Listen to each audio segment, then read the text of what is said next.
అభి నని ఇంత రాత్రప్పుడు మీరు? నేను నీకు క్షమాపణ చెప్పడానికి వచ్చాను బాబు. నా వల్ల చాలా పొరపాటు జరిగింది. ఏమీ ఆలోచించకుండానే నేను నీ మీద చేయి చేసుకున్నాను.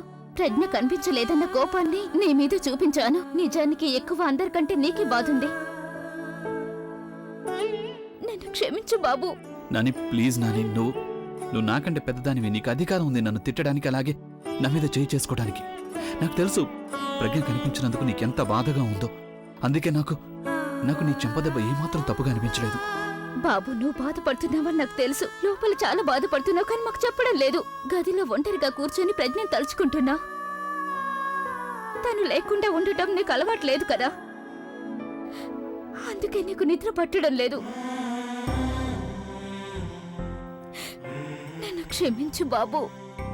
నాని, అభి, నానికి వెళ్ళి నిద్రపో. నేను కూడా నిద్రపోతాను. పొద్దునే లేచి ప్రజ్ఞని వెతకడానికి వెళ్ళాలి. తనని వెతకాలి బాబు.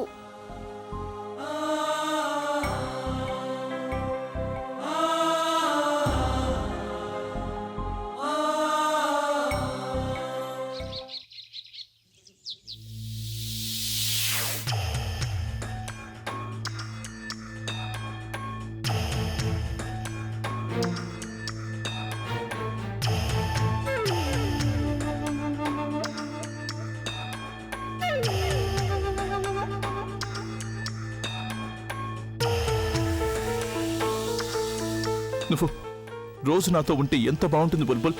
నేను పొద్దున్నే లేస్తానా, అప్పుడు పొద్దున్నే అన్నిటికంటే ముందుగా నీ ముఖాన్ని నేను చూస్తాను. అలాగే నువ్వు నన్ను చూస్తావు కదా బుల్బుల్. నువ్వు చిరునవ్వు నవ్వుతావు. ఆ తర్వాత నేను నీ చిరునవ్వు చూసి నేను గట్టిగా హత్తుకుంటాను. ఎంత గట్టిగా హత్తుకుంటానంటే బుల్బుల్, ఇక ఎప్పటికీ నా నుంచి దూరం కాలేవు, ఎప్పటికీ నా నుంచి దూరం కాలేవు. కానీ నువ్వు నా నుంచి ఎందుకంత దూరంగా ఉన్నావు? నీకు తెలుసా ఈరోజేంటో? ఇవాళ వ్యాలంటైన్ డే, ప్రేమికుల రోజు, లవర్స్ డే. నీకు తెలుసా, నాకెవరో చెప్పారు, ఎవరైనా స్వచ్ఛమైన మనసుతో కోరుకుంటే వాళ్ళు ఇవాళ వాళ్ళ నుంచి దూరం కానే కాలేరు, వేరు కానే కాలేరు. ఇప్పుడు చూడు, నేను నీకోసం ఏం చేస్తాను, నువ్వు చూస్తున్నా అంతే. Happy Valentine's day.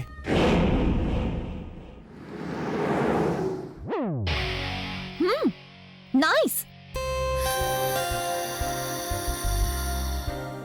యునో, ఈ హాల్ ని ఎలా డెకరేట్ చేయాలంటే వరల్డ్ లో అన్నిటికంటే బెస్ట్ రొమాంటిక్ ప్లేస్ లా ఉండాలి. ఎందుకంటే నేను ఎవరినైతే కలవబోతున్నానో తన నా లైఫ్ లో అందరికంటే ఇంపార్టెంట్ పర్సన్. మరి ప్లేస్ కూడా స్పెషల్ గానే ఉండాలిగా. మిగిలినదంతా ఏం చేయాలో నీకు తెలిసే ఉంటుందిగా, రైట్? మొత్తం అంతా పర్ఫెక్ట్ గా ఉండాలి. Thank you.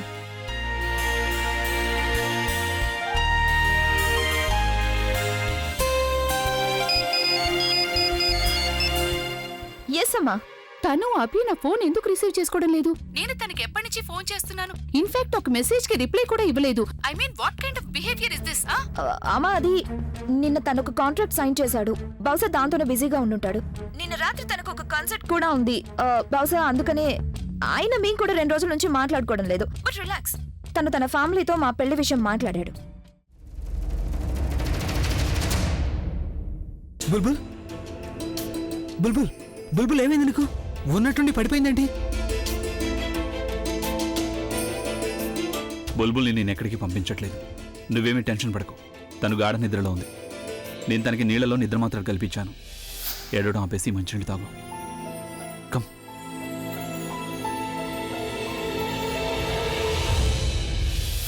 నిద్ర మాత్రలా? కానీ నువ్వేమనుకుంటున్నావు ప్రవీణ్? నువ్వు నేను చెప్తే తను అవుతుంది అనుకుంటున్నావా? తను ఎవరి మాట వినదు. తనను ఆపటానికి ఉన్న దారి ఇదొక్కటే. నీ బుల్బుల్ ఎక్కడికి ఏమి వెళ్ళదు. అలాగే అక్కడికి ఎవరైనా వెళ్తున్నారంటే అది కేవలం నేను మాత్రమే. ప్రవీణ్, మొత్తం అంతా కిడ్నాపర్స్ లెక్క ప్రకారమే జరిగింది. బుల్బుల్ ఆ కిడ్నాపర్స్తో మాట్లాడింది. నా దగ్గర వాళ్ళ అడ్రస్ ఉంది. ఇప్పుడు అక్కడికి నేను వెళ్తాను. అయినా ప్రవీణ్, నువ్వు నన్ను నీ ఫ్రెండ్ అని కూడా అనుకోకదు. నువ్వు నిజంగానే అనుకున్నావా నేను కేవలం నా గురించి ఆలోచిస్తున్నానని? ఐఎమ్ రియలీ సారీ అభి. ఇలా చేస్తుంటే దీని గురించి నాకు ముందే చెప్పుండొచ్చుగా. ఎప్పుడు చెప్తాను ప్రవీణ్ నీకు? మొత్తం అంతా ఇంత స్పీడ్గా జరుగుతోంది. నాకు ఆలోచించుకోవడానికి కూడా టైం కావాలి కదా. అయినా బుల్బుల్ ముందు నేను ఇదంతా నీకు చెప్పకూడదు అనుకున్నాను. ఐఎమ్ రియలీ సారీ అభి. నువ్వు అక్కడికి ఎక్కడికి వెళ్ళొద్దు. నేను ఇప్పుడే పోలీసులు ఫోన్ చేస్తాను. ప్రవీణ్, నేను పోలీసులు ఇన్వాల్వ్ చేసి ప్రజ్ఞ ప్రాణాన్ని ప్రమాదంలో పడేయాలనుకోవడం లేదు. నేను ప్రజ్ఞ జీవితం విషయంలో ఇప్పుడు రిస్క్ ఏమీ తీసుకోవాలనుకోవడం లేదు. అలాగే నేను తనని కోల్పోవాలని కూడా అనుకోవడం లేదు ప్రవీణ్. నేను ఎక్కడికి ఒంటరిగా వెళ్తాను. డోంట్ వరీ, అంతా బాగానే జరుగుతుంది. నువ్వు ఇక్కడుండి ఇంట్లో అందరినీ చూసుకో. మరి ముఖ్యంగా నానమ్మని. నువ్వు అసలేం టెన్షన్ పడకు, నేను ఇక్కడంతా చూసుకుంటాను. నువ్వు జాగ్రత్తగా ఉండు చాలు. నువ్వు నా గురించి ఏం భయపడకు. నేను నా ప్రజ్ఞని నాతో పాటు తీసుకొస్తాను.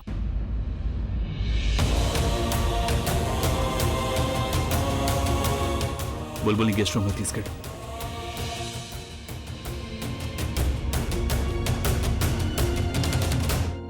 సార్ లాండ్రీకి వేయడానికి కోట్ ఇచ్చారు కదా, అందులో ఈ లెటర్ దొరికింది. అమ్మా, ముందు మీరు సూప్ తాగండి, తర్వాత మందులు వేసుకోవాలిగా. సరళ గారు, నాకిదే మాత్రం బాగోలేదు. మా ఇంట్లోనే నాకే సేవలు చేస్తున్నారు. జనం ఏమనుకుంటారు? జనం ఏమీ అనరు. ఒకవేళ జనం ఏమైనా అనుకుంటే అనుకోనివ్వండి. మీరు మాకు వియ్యపురాలు, నాకంటే పెద్దవారు. అయినా ఈ సమయంలో నేను మిమ్మల్ని చూసుకోపోతే ఇంకెవరు చూసుకుంటారు? అయినా అసలు ఇదంతా నేను మా ప్రజ్ఞ కోసం చేస్తున్నాను. ప్రజ్ఞ ప్రజ్ఞ మీకు అదంతా నేను మీకు తర్వాత చెప్తాను. మీరు సూప్ తీసుకోండి ముందు. ఆ, నాకు తెలుసు మీకు ఎలాంటి సూప్ ఇష్టమో ప్రజ్ఞకి తెలుసు, కానీ నేను కూడా కాస్త ప్రయత్నం చేశాను. ఒకవేళ ఏదైనా పొరపాటు జరిగితే దయచేసి నన్ను క్షమించండి. సరళ గారు, నేను సిగ్గుపడేటట్టు ఏమీ చేయకండి. మీ మందులు కూడా చూడాలి కదా. మందులు నా మందులు డ్రాలో ఉన్నాయి. నీళ్లు తెచ్చావా? అవునమ్మా, నువ్వు అంటున్నావు ప్రజ్ఞ అని. అంటే ప్రజ్ఞ నీకు ఎప్పుడు చెప్పింది? తను పెళ్ళైన తర్వాత మా ఇంటికి వచ్చింది కదా, అప్పుడు మాటల మధ్యలో తను నా దగ్గర మాట తీసుకుంది. మిమ్మల్ని బాగా చూసుకునేది కదా తను. ఎప్పుడు మీ మందులు, అలాగే సూప్, అలాగే ఏం చెప్పేదంటే, ఒకవేళ నేను ఆవిడ దగ్గరలో లేకపోతే గనక అమ్మ నువ్వెళ్ళి ఆవిడని చూసుకో అని. ఎందుకంటే ఒకవేళ మీకు కొంచెం ఇబ్బంది కలిగినప్పుడు అభి పూర్తిగా తలకిందులైపోతాడు, తను బాధపడతాడు. అలాగే ప్రజ్ఞ తను బాధపడటాన్ని చూడలేదు, మీరు బాధపడితే చూడలేదు, ఇంకా ఈ కుటుంబంలో ఎవరు బాధపడినా చూడలేదు. అందుకే నేను ఇక్కడికి వచ్చేసాను. సరళ గారు, తన ప్రేమకు ఏదో దిష్టి తగిలినట్టుగా అనిపిస్తుంది.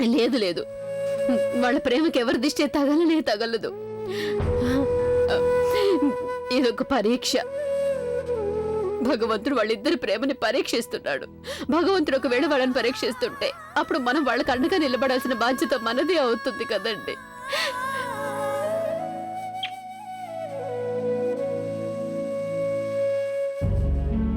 ఏంటి చూస్తున్నావు? త్వరగా టేబుల్ తీసుకురా.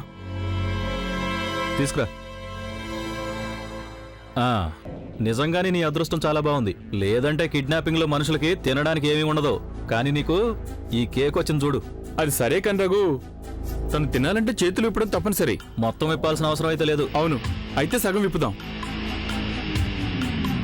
అంతే కదా మరి. Cake okay. తినేసేయ్, ఎంజాయ్ చెయ్యి. Valentine's day.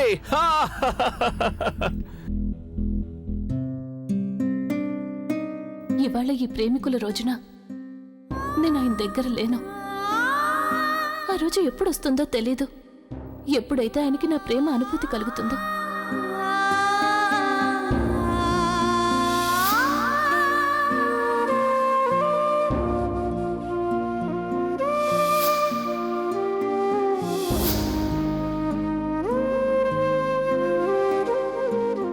నేను ప్రజ్ఞని కాపాడడానికి వెళ్ళాలి. ప్రజ్ఞ నీ నా పేరు విని విని విసిగిపోయాను. అయినా తన్నెందుకు కాపాడడానికి వెళ్తున్నావు? తనకేదైతే జరిగిందో చాలా మంచి జరిగింది. ఐ జస్ట్ విష్ తను ఎప్పటికీ తిరిగి రాకూడదని. అలాగే అభి, నువ్వు కూడా అదే కోరుకుంటున్నావు కదా, తను నీ లైఫ్ లోంచి శాశ్వతంగా దూరంగా వెళ్ళిపోవాలని. మరి నీకు ఇవాళ ఆ అవకాశం కలిగినప్పుడు తనని వదిలించుకోవడానికి, తనని కాపాడడానికి ఎందుకు వెళ్తున్నావు? అవును, వెళ్తున్నాను నేను. ఎందుకంటే నాలో ఇంకా మానవత్వం అనేది మిగిలింది కాబట్టి.